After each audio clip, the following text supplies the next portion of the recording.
Assalamualaikum warahmatullahi wabarakatuh. Perkenalkan, nami abdi Salma Ramadanti. Abdi kelas 10 IPS 3. Asal di SMA Negeri Hiji Jonggol. Abdi di dieu bade naroskeun tentang virus corona. Coronavirus mangrupikeun koleksi virus anu tiasa ngawatu sistem pernapasan. Dina sabaraha kasus virus ieu ukur nimbulkeun infeksi saluran pernapasan hampang sapertos flu, tapi virus ieu oge tiasa nyebabkeun infeksi saluran pernapasan parna sapertos infeksi paru-paru, sindrom pernapasan tengah wetan, MERS, sareng sindrom pernapasan akut parah SARS.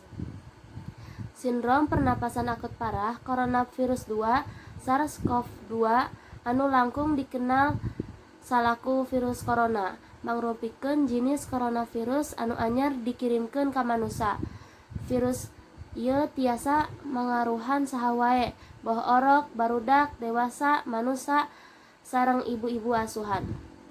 Infeksi virus ieu disebut COVID-19 sareng munggaran kapanggih di kota Wuhan, Cina dina akhir Desember 2018. Virus ieu sumabar gancang sareng nyebarkeun ka daerah sanes di Cina sareng ka sababaraha nagara kalebat Indonesia. Gejala coronavirus. Jangkitan virus corona atanapi COVID-19 tiasa nyebabkeun penderita ngalaman gejala flu sapertos meriang, irung lemu, batuk, nyeri tikoro, sareng nyeri sirah. Atanapi gejala infeksi engapan parna sapertos muriang tinggi, batuk sareng kahak komo perdarahan, sesak napas sareng nyeri dada. Nanging sacara umum aya 3 gejala umum anu tiasa nunjukkeun yen jalma kainfeksi virus corona, nyaeta hiji, demam, suhu awak luhur 38 derajat Celcius. Kadua, batuk. Katilu, sesak napas.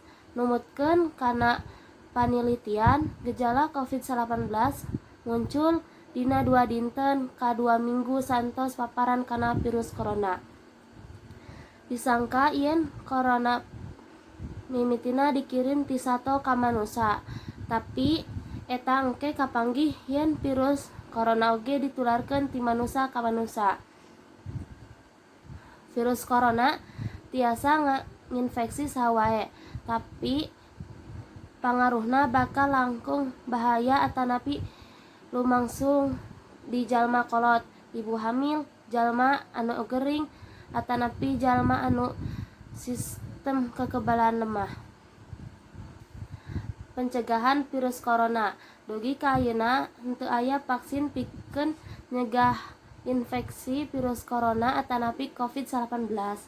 Kukituna metode pencegahan anu sae nyaeta pikeun nyingkahan faktor anu tiasa nyebabkeun anjeun kainfeksi virus ieu, nyaeta hiji, hindarkeun perjalanan ka tempat umum anu rame ku mah jarak sosial.